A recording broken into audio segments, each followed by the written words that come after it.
so it's lunchtime, right on lunchtime, and I was just coming out here because I was going to fix the silorator. I've tipped it over on its front, or on its back, whatever way you want to call it, but I'm going to weld, well, first of all clean this here up, and then weld the bracket back on, so we'll see how we go. But it looks like there's rain coming. I was just coming out to do some because there's a little fine spell. Anyway, so we'll just carry on.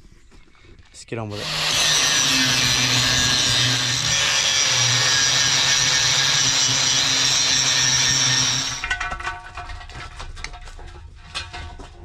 Here we go. Just slide into that one with that. Oh, up there. Yeah, and then this here, I've got a clamp. I'm going to clamp it in place so I can weld it.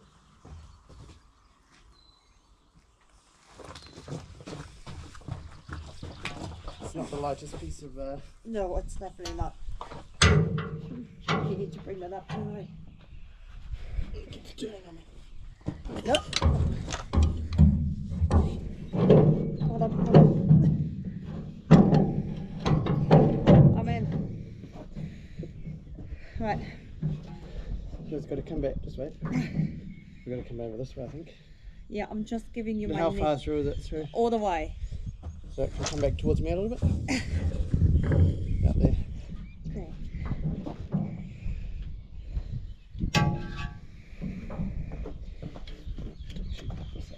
I got my knee undone, so it should be alright, Josh. You can hold it for a little bit. That is holding. Felt like I was getting a cramp. You know, in my best clothes too. Your Sunday best. Well, pretty much.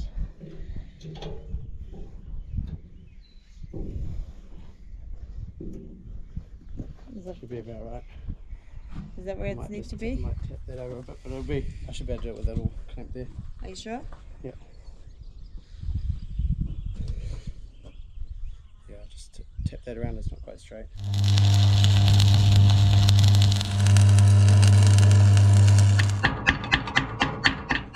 So I'm not an expert on the silorators, on the ins and outs of them, but these here are sort of like, I think they're a flail, but they're not like a hedge cutting flail. On a hedge cutter is a lot narrower, and it's, I don't know, I think it has a bit more weight to it probably, and a sharper edge.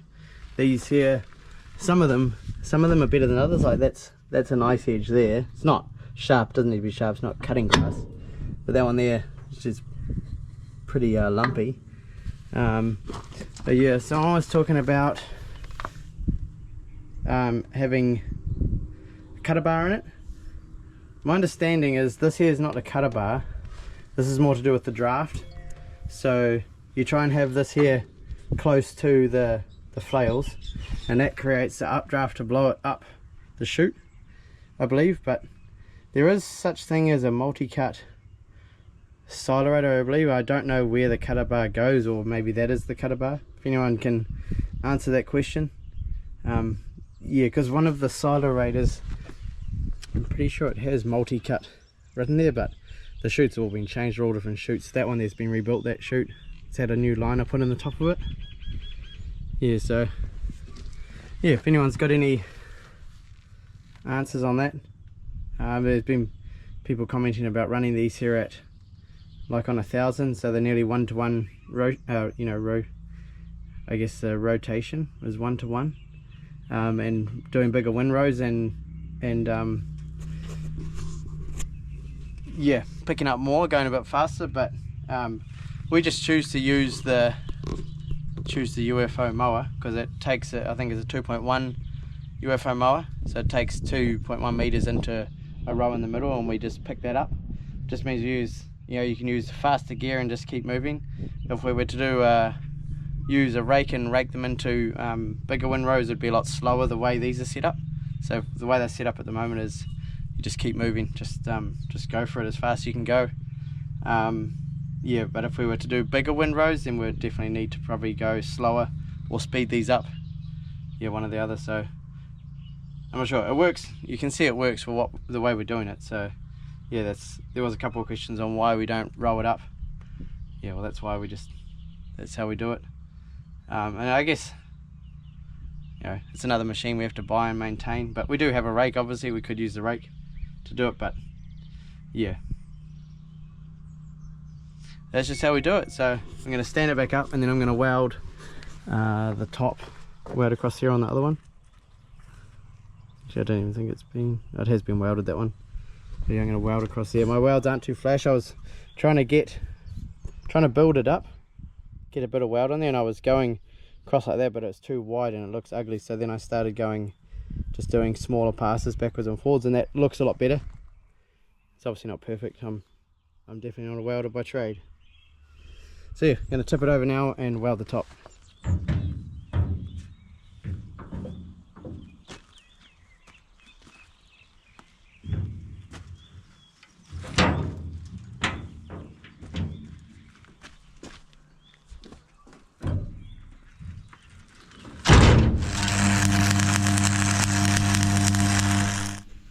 Well, that was a bit easier weld to do. Looks better. I haven't got quite underneath the nuts, but I'm sure it'll be alright. It'll last for another few years.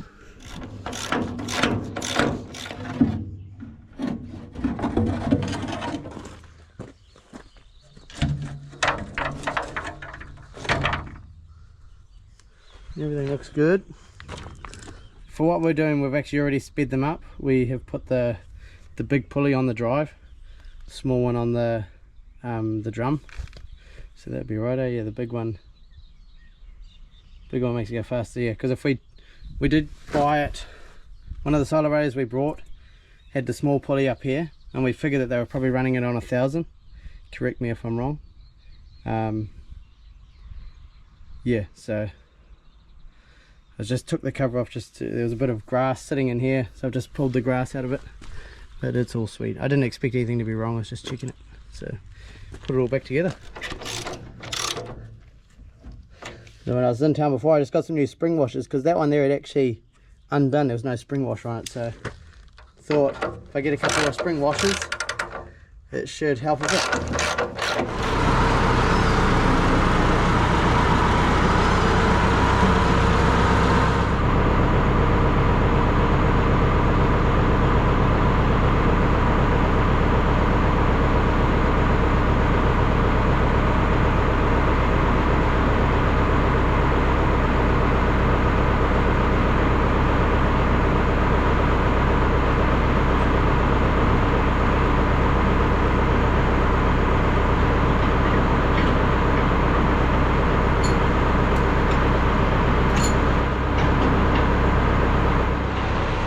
So that's what I was saying about before.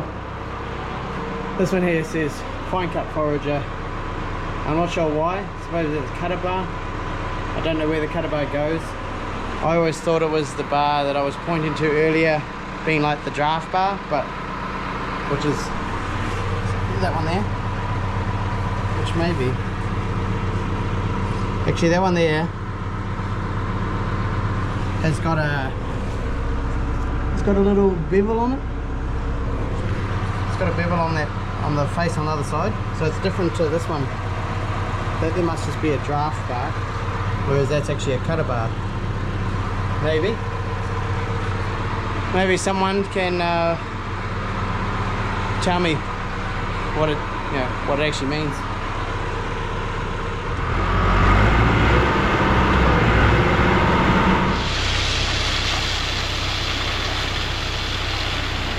So you can see we sent 6426, and we had our sow count. Sow count went up a bit. I found a cow treated her, so be interested to see what this pickup, see whether it's down, but our milk production is up and down a bit, which is fine. So I think it's more just to do with the quality of the grass at the moment, depending whether they get some better quality. So yeah, but no, it's still doing pretty well. It's every second day pickup, so you divide that by 2, and then 206 cows. So yeah, no, I'm happy. We so month to date we are 2.4% ahead, and for the season we're 3.2 ahead. So Yeah, we're still climbing, still getting ahead a little bit. So when I finished with the seed drill, I emptied out here, and I've just noticed there are a heap of turnips. It's hard case. They're real thick there. The bulbs won't be very big.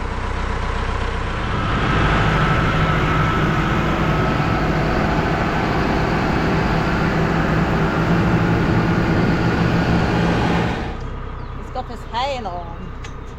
Anyone got any solutions on how to stop goats sticking their head through the netting? They get stuck because of their horns. Don't think that's going to stay there. It looks funny. Come here, you. It looks like they got balloons on their head.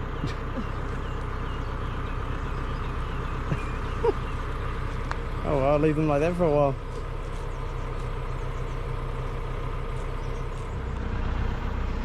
So what I'm going to do now is I've got some leftover spray there, and I'm going to spray these barberry hedges, get rid of those. Well, they're more like barberry trees.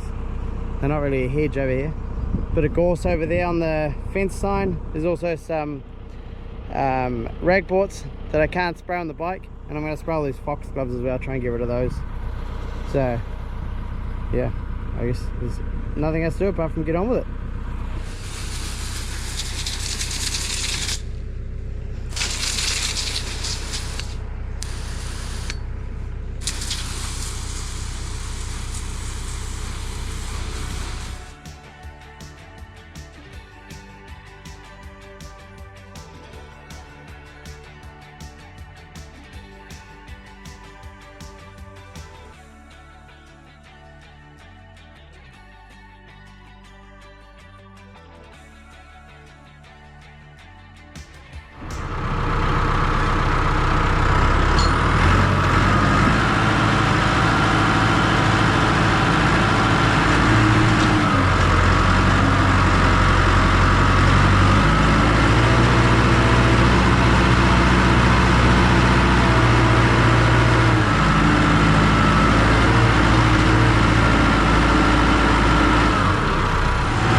Done. It's got a bit along the fence line, the gorse up there.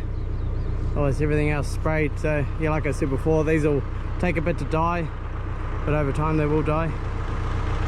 So get it sprayed, and there's a little bit more down the hill. I think I'll go down and have a look. At our last farm, the biggest weed on that farm was gorse. Used to do a whole round of the farm in certain areas. So it wouldn't take real long, but it was just a job you had to do. Go around the whole farm, spraying the gorse. So there's not much gorse on this place. It's actually pretty weed fresh, just staying on top of the ragworts that grow in a few places. So there's quite a few ragworts around here. I just don't think I sprayed up in here last year with the bike, because obviously you can't. So yeah, they're all sprayed for now. Anyways.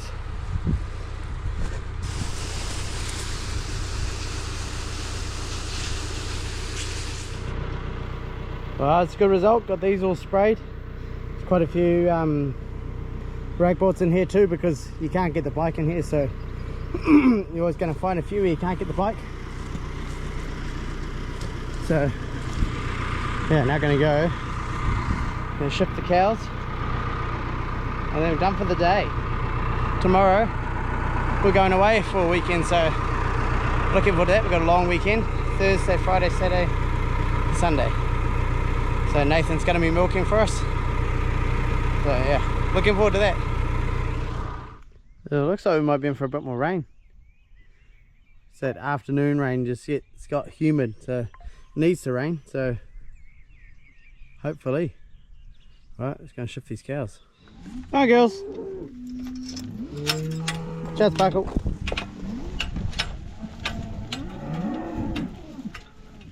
Come on girls.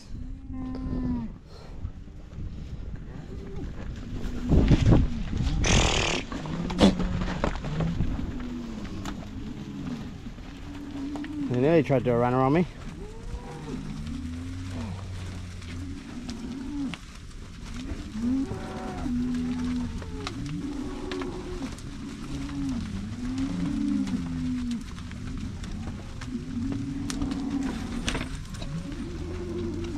Cows are definitely in milking condition at the moment. There's a few that are in better condition, but they're not milking as well.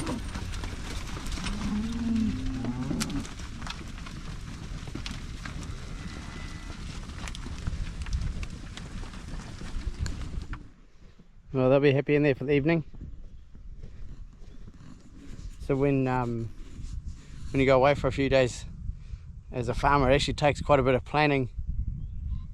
So I've just started to think about where I'm going to put the cows while Nathan's milking, because it's definitely when I try and do 24-hour grazing. So I've got that paddock next to them, and then they can have Gum Hill where the cabin is, those two together. And then I was just thinking they can have this number 24 here, which is quite a big paddock, 2.2 hectares, and I'll split the paddock that's up above it, split that in half. They can just have that together, so there'll be 24-hour grazing there. And I need one more, and that'll probably be up McDonald's Corner, which is where I put the annual in part the way through calving. So yeah, it should work out alright, but yeah, it can be a little bit stressful. It's not too bad, it's just takes a little bit of forward thinking, you know, working out where.